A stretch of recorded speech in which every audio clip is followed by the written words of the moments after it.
Welcome again, brethren, to another study today. We're going to call this one Revisiting the King of the North Issue. The reason why we're going to go into this today is that we were on a study this morning, and it's amazing how the Lord works. You know, when you're talking to other brethren on certain topics and subjects, things pop in your mind and you see new things that you missed before, and it's a beautiful thing because it's like finding certain puzzles that pieces of the puzzle that you were missing, and you're able to find them and kind of connect them into the puzzle so you get a more clear picture of the topic or issue that you're trying to learn about. And anyway, so this brought us to the attention of what we're going to disclose today. And as many know, the King of the North issue is a very complicated and deep issue. It's not easy, but if you know enough pieces of the puzzle, you certainly can put it together. And that's what we've tried to do to help the brethren know more about this issue. So we have prayed. We ask that you do the same. Claim the promise of John 16:13, and he will be faithful and guide us into all truth. Let us begin.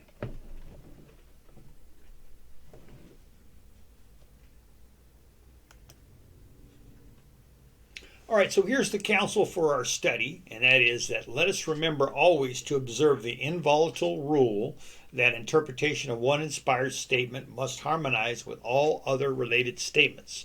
Some who are anxious to risk present truth on the weight of what one inspired statement seems to say or imply are thereby presumptuously or very ignorantly overlooking the weight of evidence. Others are doing this through short-sightedness, while still others are doing it to prop up certain cherished ideas of their own. 3 Answer, page 41 to 42. So, brother, we have used this many times. In fact, this is one of the go-to quotes that we have posted on our wall, the wall of quotes that we have that are really important in the message, and we kind of always want to remember them and go to them when possible. And so this is one of the beautiful statements that inspiration tells us and keeps us from being short-sighted and keeps us from being narrow-minded. Many brethren, in fact, there was a gal today on the study that kept coming back to volume 13, number 1 and 2 reference for her basis of her point she was trying to make. In other words, she was trying to exalt that one reference and throwing out the multitude of other references that don't necessarily claim what she was trying to claim. But she was trying to do that, so she was going against this counsel. So we don't dare want to be one of those that go against the weight of evidence. That's very key for us understanding a certain topic or doctrine. All right, so the one statement that many present truth believers use today, and they use it against all the others. In other words, this is the minority one statement that they use their doctrine that the United States is the King of the North, and they just basically use this and not much else, So let's go over this. The Spirit of Prophecy also states that the King of the North, brought to view in Daniel 11:45, and the two-horned beast of Revelation 13 is the same power, and that it shall bear this mystical number 666. We quote, "This power is the last that shall tread down the true church of God. And as the true church is still trodden down and cast out by all Christendom, it follows that the last oppressive power has not come to his end, and Michael has not stood up. This last power that treads down the saints is brought to view in Revelation 13, 11 to 18. His number is 666. A word to the little flock, page 8 and 9. Again, this reference can be found in Shepherd Rod, volume 2, 151, and made, this is key, brethren, 1932. Let's keep that in mind. This reference was made in 1932. So is the USA, the two-horned beast, the sole king of the North? We have another question. Did the rod have a good detailed vision of the end times in 1932? Or was it borrowing understandings from the times then present? A very important question, brethren. We need to address it. And the answer is found in 1 Answer, page 48, 49. We are very familiar with this one, but let us read.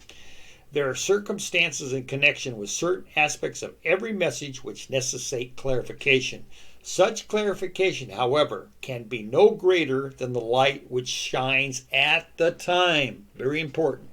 And the light may come solely from within the message itself, or again, it may derive from a limited understanding common to the time then present, an understanding which the messenger himself shares.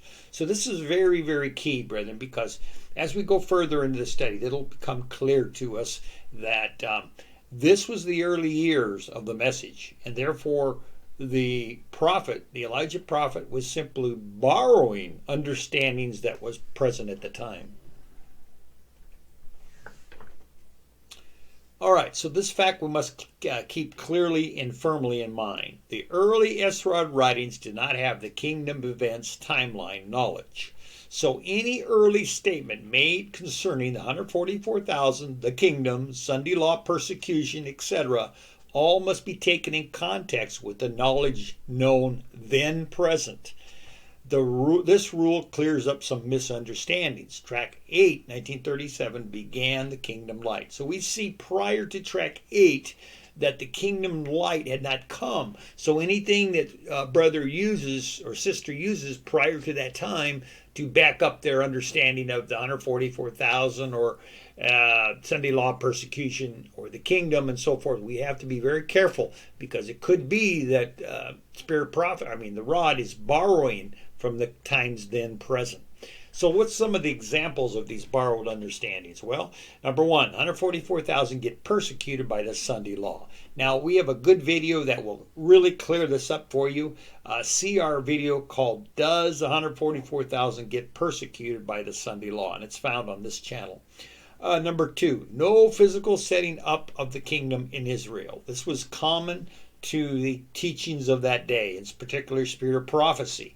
Never encouraged. In fact, one of the answers that was brought to spirit prophecy was something about will the kingdom be set up, in the land, and spirit prophecy was under the impression no, it's not going to be that way, or something of that nature. And so this was the understanding from the spirit prophecy, very limited. We have to understand that it wasn't spirit prophecy, it wasn't Sister Ellen White to give the Elijah message. So if she would have had all that light, what was the need for the Elijah message? Brother Houteff to come? It didn't make any sense. So she had to stay within her boundaries, and certain things the Lord held back from her. Number three, King of the North will be solely United States. You see, this is another example of limited light. We'll go into this more, but you'll find out that the spirit prophecy saw part of the picture of the King of the North. And this is what's beautiful, is the Lord didn't let us be without the full picture. He continued on, and the scroll continues to unroll. All right, the scroll unrolls. And now here is a quote, track 12, page 86 and 87. Notice the year it came in, 1941. So we know at this time, after the kingdom knowledge, Brother Houteff had more understanding of these events. And of course, you can read the whole reference at your leisure, but I just want to read the highlights for now. The surrendering of these countries by one prophetic king to the other unmistakably identifies the King of the North and the King of the South from the time of dividing of Alexander's empire to the present time, and leaves no room for doubt or for argument. So we can't argue. This is it. The surrendering, the control of the Holy Land establishes who the King of the North is. And then down below it makes a declaration. England's kings, along with the disrupted family of Christianized kings who prophecy says will not cleave one to another, Daniel 2:43, are called what? The King of the North. So beautiful new understanding. And this is what I was mentioning to you in the study this morning, was when we were going over that, a light bulb went on and says, uh-oh, I don't think I've addressed this in my prior videos on the King of the North. And so I said, well, Lord, help me to put something together and explain now what the pieces of the puzzles are coming together here. And this is very key, because it now makes a declaration that the Christianized kings are considered the king of the north. And this is beautiful because it's making the part of the puzzle complete, whereas spirit prophecy was very limited. And this is making it wholesome. Okay, now this isn't all. Now we have to understand that another description of the king of the north is called antitypical Assyria. Because of adultery, the Assyrian was permitted to take God's ancient people and their pleasant land. And certain it is that the Assyrian will control the land just so long as God's people continue in adultery. But just as soon as all the idols are cast aside, yes, as soon as the great revival and reformation takes place in the hearts of the people, then Assyrian, the power that now rules them, you see, this is very clear, shall certainly fall, and God's people shall just as certainly return. 1 TG number 33, page 4 and 5. So what do we see here? Christianized kings are also known as antitypical Assyria. So we're getting more clarity on this whole issue. This is what's so beautiful, brethren, is that the pieces come together beautiful. It's just us that the Lord waits on for us to kind of assimilate everything.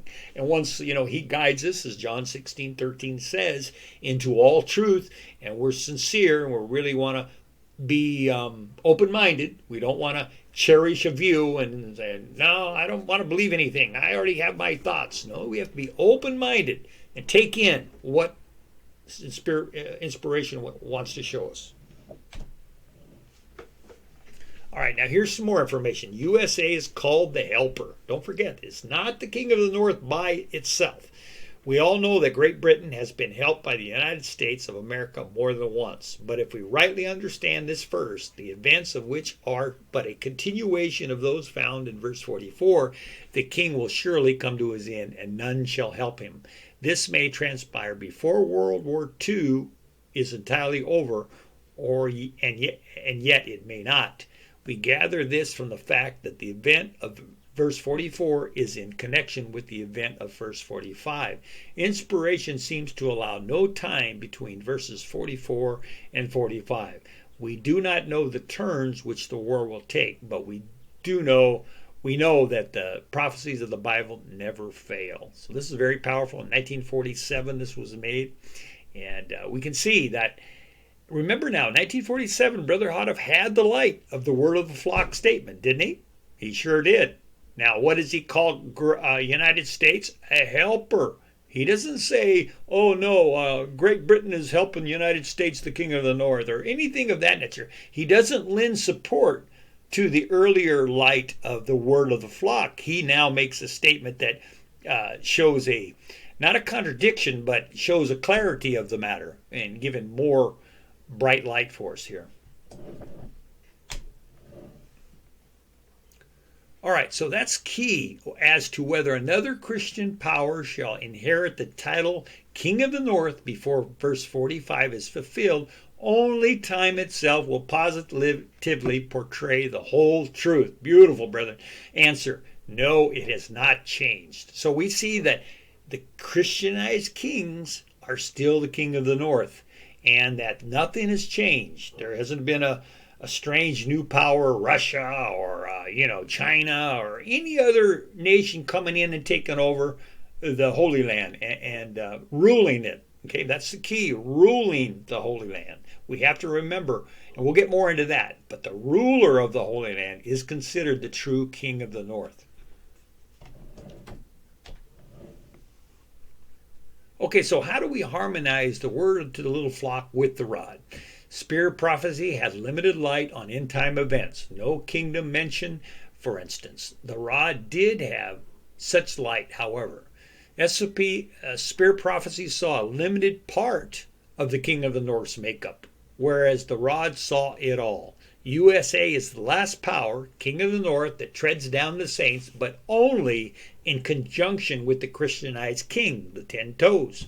The rod calls the power that controls the Holy Land the King of the North. The USA today does not control the Holy Land. This is important to remember, brethren. There's no evidence whatsoever that Israel's policies are based on what the United States tells it.